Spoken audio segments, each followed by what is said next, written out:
Fala, Lucas do Bando, como é que vocês estão? Vocês estão belezinha, rapaziada? Pessoal, vamos falar um pouquinho aí de Corinthians na Libertadores do ano que vem.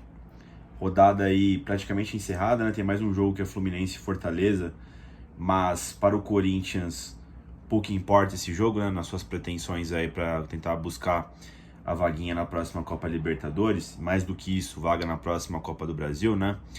É claro que a gente teve vários outros assuntos aí que explodiram hoje, né? Ontem, né? Tô gravando aqui, já é mais de meia-noite já, né? Adentrando aí a sexta-feira. Mas aí tem a questão do impeachment do Augusto, né? A questão do Memphis Depay, se o Augusto for impeachmentado pode sair, né? Enfim, tem uma pá de situação aí. Mas eu queria falar de um assunto legal aqui antes de entrar nesses assuntos, né? Nem vou falar nesse vídeo sobre o impeachment do Augusto, tá? Vamos falar um pouco de Corinthians e Libertadores, né? A rodada foi mais uma vez muito boa para o Corinthians, tá? O Vasco da Gama acabou de perder para o Internacional em São Januário por 1-0 e não andou na tabela, né? O Corinthians está na nona colocação. Quem diria, hein, pessoal? Coringão aí que até algumas rodadas atrás estava afundado na zona de rebaixamento, conseguiu dar a volta por cima, né? Agora almeja vaga na Copa Libertadores, né? O Bahia perdeu para Porcada Imunda também em casa, em Salvador, né? Ontem. E o Cruzeiro, bom, perdeu pra gente na rodada, né? Por 2-1, né, rapaziada? O que acontece? Na sétima colocação, o Cruzeiro tá com 47 pontos. Depois vem o Bahia com 46 em oitavo. E aí vem pra gente com 44 na nona colocação, né? A gente tem... Depois vem o Vasco com 4-3 em décimo e o Galo, né? Com 4-3 em 11º. Qual que é a situação, pessoal? O Brasileirão concede 4 vagas de forma direta para a Libertadores, né? O G4. O quinto e o sexto vão para pré-Libertadores. E qual a circunstância que a gente está inserido, né? O Flamengo, que está no G4, ele ganhou a Copa do Brasil. Logo, ele empurrou uma vaga direta para baixo, né? No caso, quem está indo de forma direta para a Copa Libertadores é o Internacional no momento. E o São Paulo está em sexto, vai pegar a outra vaga na pré, a primeira vaga na pré, e aí desce uma vaga para a sétima colocação, a segunda vaga da pré-Libertadores, que atualmente está com o Cruzeiro. O que rola? Isso aqui pode virar um G8 caso o Botafogo vença a Copa Libertadores. Então, todo mundo aqui até o G6 teria vaga de forma direta, né? O Botafogo e o Flamengo, por ser campeões da Libertadores da Copa do Brasil, né? O Botafogo pode ser campeão, né? Palmeiras, Fortaleza, Internacional e São Paulo iriam de forma direta. E Cruzeiro e Bahia pegariam hoje as vagas na pré-Libertadores, né? Só que você tem ainda mais uma circunstância, que é a final da Copa Sul-Americana, onde o Cruzeiro pega o Racing. Se acabasse assim, abriria, hoje, né? Acabasse o campeonato dessa forma, abriria o G9, né? Onde o Cruzeiro iria de forma direta, o Botafogo iria de forma direta, o Flamengo de forma direta, Palmeiras, Fortaleza, Inter e São Paulo pegariam as vagas diretas via Campeonato Brasileiro e abriria mais 2 vagas aqui para baixo, né? Que seria o G8 e o G9, né? Atualmente iria Bahia e Corinthians.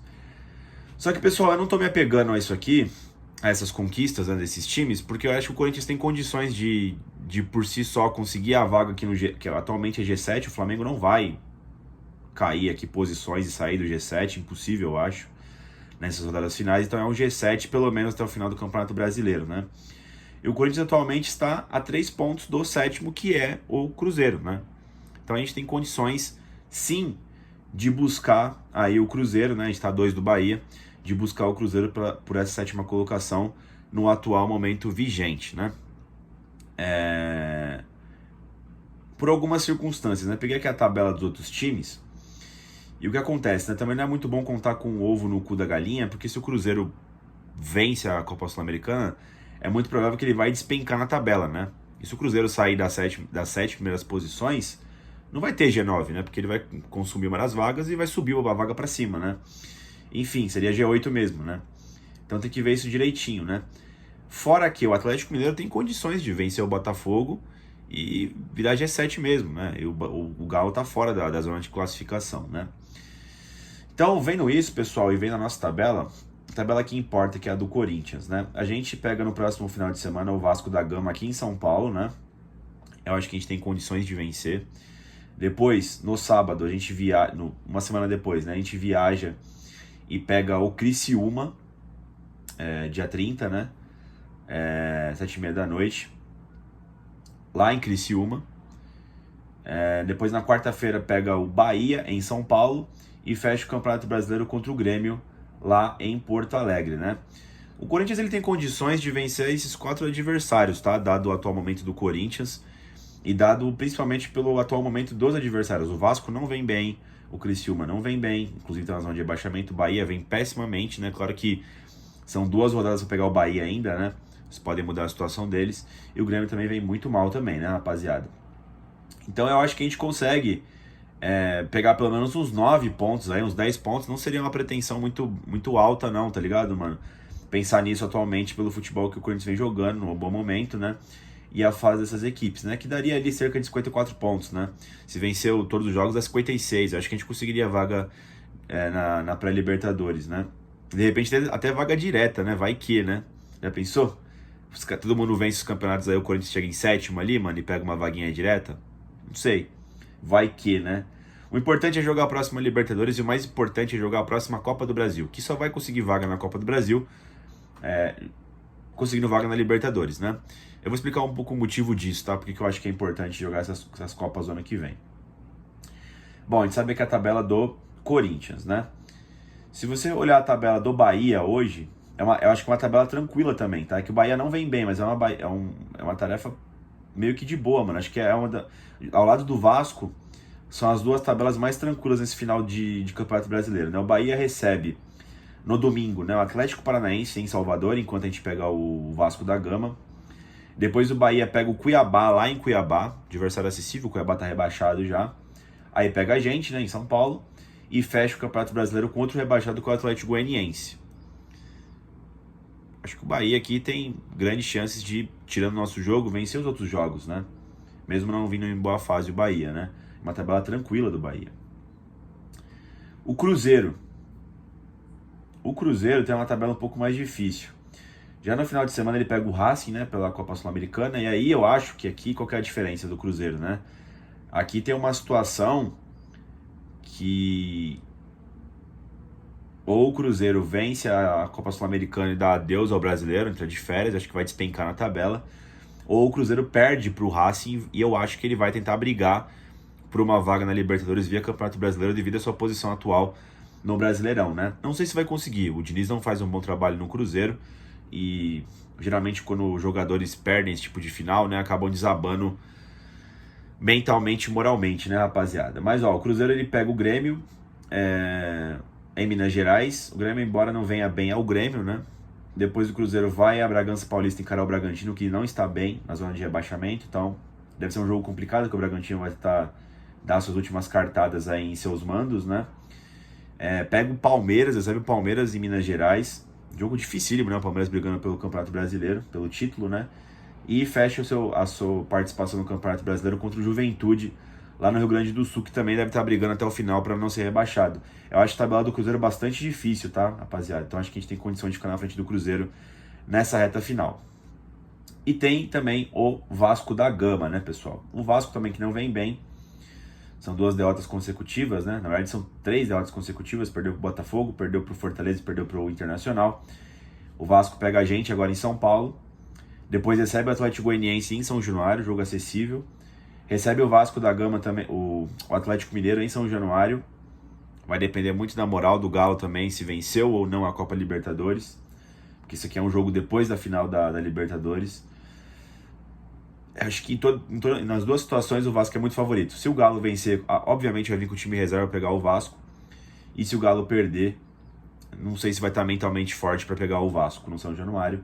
E depois o Vasco fecha contra o Cuiabá, na casa do Cuiabá, né, pessoal? Na Arena Pantanal. Eu acho que é uma tabela bem boa também pro Vasco, tá, pessoal? Mesmo ele a gente pegando o Vasco que não vem bem, depois ele tem adversários acessíveis, né? E por último, mas não menos importante, o Atlético Mineiro, que também tem a mesma condição do Cruzeiro, né? Vai disputar uma final e tem toda a questão anêmica, né, do Galo. O Galo recebe Na verdade, o Galo, agora nesse final de semana, ele vai ao Morumbi enfrentar o São Paulo, depois recebe o Juventude em Minas Gerais, tem a final da Libertadores, aí tem o Vasco no Rio de Janeiro e fecha o Campeonato Brasileiro contra o Atlético Paranaense em Minas Gerais. Eu acho que não são jogos fáceis, tá? Para o Atlético Mineiro, não mesmo. E tem a condição da final da Libertadores que vai impactar de alguma forma a continuidade do Galo em disputa do Campeonato Brasileiro. Então, olhando aqui, pessoal, eu acho que a nossa disputa, de fato, é contra o Bahia e contra o Vasco. Porque eu acho que o Cruzeiro, ele vai... O Cruzeiro e o Atlético Mineiro, eu acho que eles vão se enrolar aqui e já são 2 candidatos a menos para essas vagas, né? E o Vasco e o Bahia, eles não vêm bem no Campeonato Brasileiro e a gente pega os dois aqui em São Paulo, né? A gente tem essa vantagem. Eu acho que esses são nossos adversários aqui para conseguir a vaga na pré-Libertadores, né? Pensando no condicionamento de entre G9 ou G7, tá ligado, mano? Eu acho que o Corinthians tem totais condições de fazer a sua parte aí e voltar à Copa Libertadores de 2025, para a pré-Libertadores, né? De 2025, né? E aí, pessoal, vamos falar a importância de jogar a Copa Libertadores, né? Não só de jogar a Libertadores, mas jogar o Campeonato Brasileiro, né? A Copa do Brasil. Eu acho que é uma vergonha um time do tamanho do Corinthians ficar fora da Copa do Brasil. É bem verdade que eu discordo muito do regulamento da CBF aí proposto aí para os times, né? Como assim os 20 clubes da Série A não têm vaga para a próxima Copa do Brasil? Isso é uma vergonha, né? Mas os clubes assinaram o regulamento aí, né? Se é que o regulamento vale de alguma coisa, né? A CBF liga o foda-se, né, pro regulamento que eles mesmos fabricam, né? Produzem, né? Enfim, mas é o que é, né, pessoal? E eu acho que o mais importante, pessoal, é o seguinte. Eu acho que o Corinthians, ele tem que ter opções durante o ano, tá? A gente mal ou bem esse ano chegou na semifinal da Copa Sul-Americana e da Copa do Brasil, um pouco mais de sorte, um pouquinho mais de competência, a gente jogava uma final, então poderia ter uma chance de ser campeão, e é sempre importante o time ser campeão, né? E mais do que isso, ter formas de você atrair bons jogadores, né? O Corinthians é um gigantesco clube do futebol brasileiro, né? Que do nada consegue trazer contratações bombásticas, mudar seu cenário, seu ambiente em uma janela. Mas eu acho que quanto mais competições você jogar, você atrai jogadores, tá ligado? É importante você estar visível, né? Fora a bilheteria, fora os grandes jogos, é legal ter o seu clube jogando grandes confrontos, quartas de Copa do Brasil, semifinal de Copa do Brasil, quartas de Libertadores, oitavas de Libertadores, né? Sei lá, você pega um Atlético Mineiro, você pega um São Paulo, você pega um Internacional, é sempre importante esses jogos, tá ligado, mano? E eu acho também que é importante, cara, visando os jogadores que a gente tem, mano. O Yuri Alberto parece que vai sair na virada de ano aí, vai pro futebol inglês, mas se ele não for agora, factualmente ele vai ir no meio de ano, por conta da janela europeia, né, começo de temporada lá, temporada 25-26, né? Então, não me surpreenderia ele ficar ainda no começo do ano, mas ele vai jogar só o Paulista aqui na temporada 25. E aí eu fico pensando ainda mais, né, em jogadores como Memphis Depay e o próprio Rodrigo Garro. Sim, tem contrato, beleza e tudo mais, né? Aparentemente o Augusto Melo fez contratos um pouco melhor com os jogadores, né, diferente da era da renovação da transparência, né? Mas mesmo assim, será que o Garro não ficaria insatisfeito de jogar, sei lá, Paulistão e Brasileiro? Claro que vai jogar Sul-Americana aí, né, no pior dos cenários, né? Mas não é muito pouco, será? Às vezes o cara fica insatisfeito, mano. O próprio Memphis Depay aí que busca vaga na seleção holandesa. É importante salientar que o pessoal, mano, é bastante... jogadores são bastante ambiciosos também, tá ligado, mano? E, cara, é o que eu disse. Mal ou bem chegou nas semifinais de duas Copas esse ano. Mal ou bem pode chegar nas semifinais ou até brigar por um título ano que vem. De repente, da mesma forma que esses jogadores podem sair, o time pode chegar bem no meio do ano e o Augusto, a diretoria do Corinthians, fazer boas contratações para tentar buscar alguma Copa. Enfim, opções, pessoal. É sempre importante ter opções. Dito isso, galera, acho que a gente tem que resolver algumas coisas, tem que terminar o campeonato, primeiro conseguir essa vaga que eu acho que dá para jogar as Copas, definir o técnico, vai ser o Ramon Dias mesmo. Eu acho que se ele conseguir a vaga na Libertadores, factualmente ele vai conseguir se manter para 2025, tá? Mas mesmo assim, vai ter respaldo? Vai ter carta branca? A pressão, como é que vai estar? Enfim, lembrando também que o ano que vem O Campeonato Paulista começa já dia 15 de janeiro, né? Por conta do Super Mundial do meio do ano, né? Vai estar tudo rushado, né? Vai ter pouco tempo de pré-temporada. Talvez seja interessante você já vir com um trabalho que começou, né? Tem todas essas série de circunstâncias, né? Uma eliminação numa pré-Libertadores é um perigo também. São 2 eliminatórias, né? A gente de repente pode pegar 2 times lixos do futebol sul-americano, como também pode, sei lá, mano, de repente cai um Independiente rei de Copas da Argentina, um Colo-Colo, pô, sabe? Engrossa o caldo, né, pessoal? Equipes tradicionais e tal, o Corinthians não tá na sua melhor condição física por ser começo de ano, né? Só que eu acho que é importante jogar a Copa do Brasil. No pior dos cenários, acho que se é eliminado na segunda pré ali, né? Na segunda mata-mata, se jogar na Sul-Americana, o ano não tá perdido, né? Mas enfim, tem esse problema também, né? Esse ônus aí de repente instaurar uma crise sendo eliminado na pré. Mas acho que vale a pena, pessoal. Vale a pena se arriscar. Vale a pena para jogar a próxima Copa do Brasil no pior dos cenários, tá, pessoal? Queria saber de vocês aí, o que vocês acham. Se vocês acham uma tabela acessível, se vocês estão confiantes, acham que o Corinthians consegue jogar ano que vem essas Copas, né? Vocês acham que seria interessante? Vocês acham que vai vir reforços, né? O campo dos comentários está aberto para vocês comentarem, a gente debater bastante sobre este assunto. Dito isso, pessoal, deixa o like no vídeo, se inscreva no canal e vai Corinthians!